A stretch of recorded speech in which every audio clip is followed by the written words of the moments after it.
அமெரிக்காவோட ரொம்ப அட்வான்ஸான பல கோடி ரூபாய் மதிப்பில் இருக்கிற MQ-40T அப்படிங்கிற ஒரு உளவு விமானம் ஈரானுக்கு பக்கத்தில் பறந்தோன்று இருக்கும்போது பெர்சியன் கல்ஃப் பகுதியில் வச்சு திடீரென காணாமல் போயிருக்கு.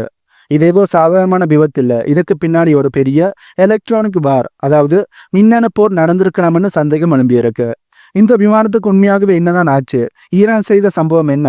அமெரிக்கா எங்க கோட்டை விட்டார்கள்? இதை பற்றி தான் இந்த வீடியோவில் நாங்கள் தெளிவாக பார்க்க போகிறோம். வீடியோக்குள்ளே போகிறதுக்கு முன்னே நம்ம சேனலை சப்ஸ்கிரைப் பண்ணி பக்கத்துக்கு பெல் ஐக்கானை கிளிக் பண்ணி வைங்க. அப்போ தான் நான் போடக்கூடிய வீடியோஸை நீங்கள் உடனுக்குடன் பார்க்க முடியும். வாங்க போய் வீடியோக்குள்ளே போகலாம். இந்த MQ-40 டைட்டோன ஒரு சாதாரணமான ரிமோட் கண்ட்ரோல் பொம்மைன்னு நினைக்கிறாங்க. இது அமெரிக்கா கடற்படையோட ஹைடெக் உளவு இயந்திரம். இதோட ஸ்பெஷாலிட்டி என்ன என்பதை இப்போ நாங்கள் சுருக்கமாக பார்க்கலாம். முதலாவது இதோட சக்சர்.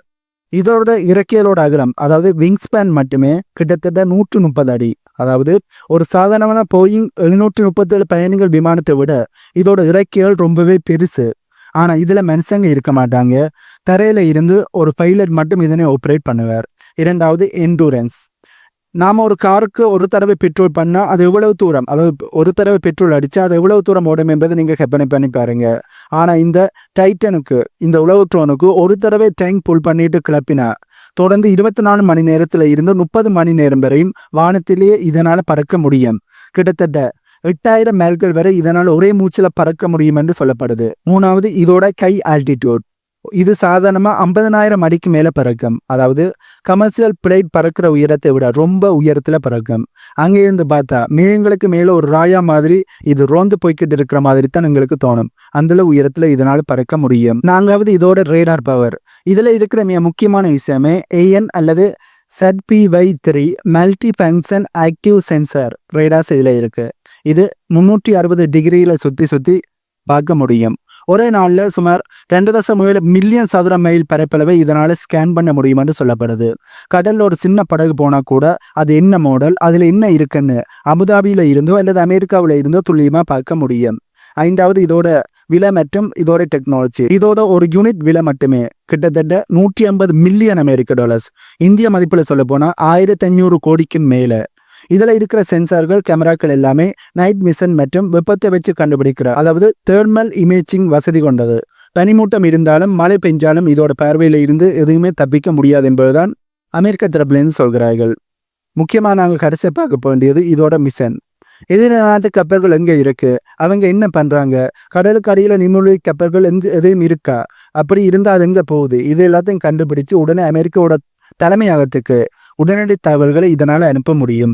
அந்த அளவுக்கு வசதி இதில் இருக்கிறது தான் இதோட ஸ்பெஷாலிட்டியாக பார்க்கப்படுது. இவ்வளவு பவர்ஃபுல்லாக, இவ்வளவு டெக்னாலஜி இருக்கிற ஒரு விமானம் திடீரென காணாமல் போயிருக்குன்னா அப்போ அதை தடுத்த எதிரியோட தொழில்நுட்பம் எவ்வளோ பெருசாக இருக்குமென்னு யோசிச்சு பாருங்க. இதுதான் இப்போ உலக நாடுகளை அதிர வச்சிருக்கு. இப்போ நாங்கள் இந்த வீடியோட முக்கியமான பகுதிக்கு வந்திருக்கோம். இந்த உலக விமானம் எப்படி காணாமல் போனது என்பதை பற்றி தான் இப்போ பார்க்க போகிறோம். அபுதாபியில் இருக்கிற ஐக்கிய அரபு அமீரகத்தோடு ஒரு ரகசியமான இராணுவ தளத்தில் இருந்து இந்த MQ-40 டைட்டன் கிளம்புது. இதோட பிளான் என்னன்னா, இப்போ இருக்கின்ற ஈரானோட கடற்பகுதி, அதாவது பெர்சியன் கல்ஃபில் பறந்து போய் அங்கே ஈரானோட அசைவுகளை கண்காணிக்கிறது தான் இதோட பிளான். இது வழக்கமாக செய்கிற வேலையில தான் இப்பவும் செய்ய போயிருக்கு. விமானம் மெல்ல மெல்ல 33,000 அடி உயரத்துக்கு போகுது. அந்த உயரத்தில் இருந்து பார்த்தா ஈரானோட கடற்பகுதி அப்பட்டமாக தெரியுது. ஆனால் ஒரு முக்கியமான விஷயம் என்னென்னா, இந்த விமானம் சர்வதேச வான்பரப்பில், அதாவது இன்டர்நேஷ்னல் ஏர்பேஸில் தான் பறந்ததுன்னு அமெரிக்க தரப்புலேருந்து சொல்கிறாங்க. ஆனால் ஈரான் தரப்புலேருந்து என்ன சொன்னாங்கன்னா, நீங்கள் எங்களுடைய எல்லைக்கு நுழைய பார்க்குறீங்கன்னு அப்பவே வார்னிங்கி கொடுத்துருந்தாங்க. அப்படியான ஒரு தகவல் ஈரான் தரப்புலேருந்து வார்னிங்கி கொடுத்தார்கள் என்ற தகவல்களும் இப்போ வெளியே வந்திருக்கு. கிட்டத்தட்ட ஒரு 45 நிமிஷம் இந்த உலக விமானம் எந்த ஒரு தடைகளும் இல்லாமல் வானத்தில் பறந்து கொண்டு இருந்துட்டு திடீரென ஒரு சிக்னல் வெளியிடுது. விமானத்துறையில் ஸ்வாக் 7700ன்னு சொல்லுவாங்க. இதை கரெக்டாக சொல்கிறேன்னு தெரியல, கூட டைப் பண்ணி போடுறேன், அதனை பார்த்து தெரிஞ்சோனுங்க. அப்படின்னா என்ன அர்த்தம்னா, எனக்கு ஏதோ பெரிய ஆபத்து, அவசர உதவி தேவை என்பது தான் அதோட அர்த்தம். ஒரு ஆளில்லா விமானம் தானாகவே இப்படி ஒரு சிக்னல் அனுப்புதுன்னா அதில் ஏதோ ஒரு பெரிய டெக்னிக்கல் அட்டாக் நடந்திருப்பது தான் அர்த்தம். அந்த சிக்னல் வந்த அடுத்த சில நிமிஷத்தில் உலகத்தில் இருக்கிற எந்த ஒரு ரேடார்லையும் அந்த விமானத்தோட புள்ளி தெரியலை, அப்படியே பிளாக் ஆகிடுச்சு. 33,000 அடி உயரத்தில் பறக்கிற ஒரு பெரிய விமானம் ஒரு செகண்ட்ல காணாமல் போகிறது என்பது சாதாரணமான விஷயம் இல்லை. ஒன்றில் அது வெடிச்சு சிதறி இருக்கணும், இல்லைன்னா அதோட கம்யூனிகேஷன் சிஸ்டம் மொத்தமாக முடங்கி இருக்கணும் என்று தான் நிறைய பேர் சொல்கிறாங்க. இங்கே தான் மிகப்பெரிய ஒரு ட்விஸ்டும் இருக்குது. அந்த பகுதியில் இருந்த மற்ற விமானங்களோட GPS கூட அந்த நேரத்தில் சரியாக வேலை செய்யலைன்னு சில செய்திகள் வெளியே வருது. இதை பார்த்தா ஈரான் ஏதோ ஒரு பெரிய எலக்ட்ரானிக் கேமிங் கருவியை பயன்படுத்தி இந்த உளவு விமானத்தோட மூளையை அதாவது ப்ரோசஸரை குழப்பி இருக்காங்கன்னு சொல்லப்படுது. விமானம் காணாம போன உடனே அமெரிக்காவோட கடற்படையும் ஹெலிகாப்டர்களும் அந்த இடத்துக்கு விரைஞ்சிட்டாங்க. அந்த விமானம் விபத்துக்குள்ளானதா என்பதை கண்காணிக்க போட்டார்கள். ஆனா அந்த விமானத்தோட பாகங்கள் கிடைச்சதா இல்லையாங்கிறது இப்ப வரையும் ஒரு மிகப்பெரிய ஒரு மர்மமா தான் இருக்கு. யோசிச்சு பாருங்க, மிசைல்களை லான்ச் பண்ணி சுட்டா கூட ரேடார்ல தெரிஞ்சிருக்கும். ஆனா சத்தமே இல்லாம ஒரு தடம் கூட இல்லாமல் ஒரு விமானம் எப்படி காணாம போக முடியும் என்ற கேள்விதான் பலமத்தில் எழும்பியிருக்கு. இதைத்தான் இப்ப இருக்கிற வல்லுநர்கள் மாடர்ன் வார்ஃபேர் அதாவது நவீன கால போர் முறைன்னு சொல்றாங்க. ஈரான் கிட்ட இருக்கிற நவீனமான தொழில்நுட்பத்தை பயன்படுத்தி இந்த அமெரிக்கா ட்ரோனோட சிக்னல் லாக் பண்ணி அதை செயலுக்க வச்சிருக்கலாம்னு ஒரு பெரிய ஒரு சந்தேகம் கிளம்பி இருக்கு. அதாவது அதோட ஜிபிஎஸ்ஸை குழப்பி அது எங்க போகணும் என்பதை தெரியாம கடல்ல விழ வச்சிருக்கக்கூடிய வாய்ப்புகள் இருக்குன்னு சொல்லப்படுது. இது உண்மையா இருந்தா இது அமெரிக்காவுக்கு ஒரு மிகப்பெரிய சவாலா இருக்கும். ஏனென்றால் அவங்களோட டெக்னாலஜி ஈரான் முறியடிச்சிருக்காங்க என்பதுதான் இதோட அர்த்தம். இது அமெரிக்காவுக்கு மிகப்பெரிய ஒரு அவமானமா இருக்கு. இதற்கு முன்னாடியே 2019 இதே மாதிரி ஒரு ட்ரோனை ஈரான் சுட்டு வலுத்தி இருக்காங்க. அப்பவே அமெரிக்காவுக்கும் ஈரானுக்கும் இடையில இதற்கான பகைப்பு வச்சல் ஆரம்பிச்சிட்டது. இப்போ இந்த ட்ரோன் மாயமானது எரியிற நெருப்புல எண்ணெய் ஊத்துற மாதிரி ஆயிடுச்சு. ஏற்கனவே அமெரிக்கா ஈரானுக்கு எதிரான போரை செய்ய போறோம்னு சொல்லி மிகப்பெரிய இராணுவத்தை மிடில் ஈஸ்ட்ல குவிச்சு கொண்டு இருக்காங்க. தங்களுடைய போர்க்கத்தல்கள், பைட்டி ஜெட்டுகள், விமானம் தாங்கி கத்தல்கள், அது மட்டும் இல்லாம தங்களுடைய டேங்கர் விமானங்கள், இப்படி அனைத்து ஆயுதங்களையும் மிடில் ஈஸ்டில் குவிச்சு கொண்டு இருக்காங்க. உண்மை சொல்லணும்னா அமெரிக்கா தங்களுடைய இராணுவத்துல 1/3 பங்கை இப்ப மிடில் ஈஸ்டில் குவிச்சு வச்சிருக்காங்க என்பதுதான் உண்மை.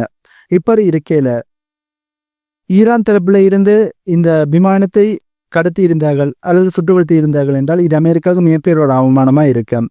இது எரியிட நெருப்புல எண்ணெய் ஊத்துறதுக்கு தான் சமம். அமெரிக்கா இதுக்கு எப்படி பதில் சொல்ல போறாங்க? ஈரான் தான் உண்மையிலே இதை தடுத்தாங்களா, இல்ல இதோட தொழில்நுட்ப கூடாரா என்ற கேள்விதான் பல மத்தியில் எழும்பியிருக்கு. ஒருவேளை இந்த விமானத்தோட பாகங்கள் ஈரான் கைக்கு கிடைச்சா அமெரிக்காவோட ரகசிய தொழில்நுட்பம் இப்ப ஈரானுக்கு தெரிஞ்சிடும். அது இன்னும் அமெரிக்காவுக்கு மிகப்பெரிய ஒரு ஆபத்தை ஏற்படுத்தும். அமெரிக்காவுக்கு இன்னும் பின்னடைவை ஏற்படுத்தும் என்பதுதான் உண்மை. இப்போ ஒரு நிமிஷம் யோசிச்சு பாருங்க, உலகத்திலேயே ஆக சிறந்த டெக்னாலஜி வச்சிருக்கிறோம்னு சொல்ற அமெரிக்காவுக்கு இந்த நிலைமை என்ன? இதற்கு பின்னாடி ஏதோ ஒரு ஷேடோ வார் நடந்திருக்கு என்பதுதான் அதோட அர்த்தம். இங்கதான் மிகப்பெரிய ஒரு ட்விஸ்டும் இருக்கு. இந்த விமானம் காணாம போன அந்த நிமிஷத்துல இருந்து அமெரிக்காவோட பசிபிக் கடற்படைக்கு மிகப்பெரிய ஒரு விதமான ஒரு பதட்டமானது தொத்தி இருக்கு. ஏனென்றா இது வெறும் ஒரு இரும்பு பெட்டி கிடையாது. இது அமெரிக்காவோட பறக்கும் ரகசிய பெட்டகம் மாதிரி.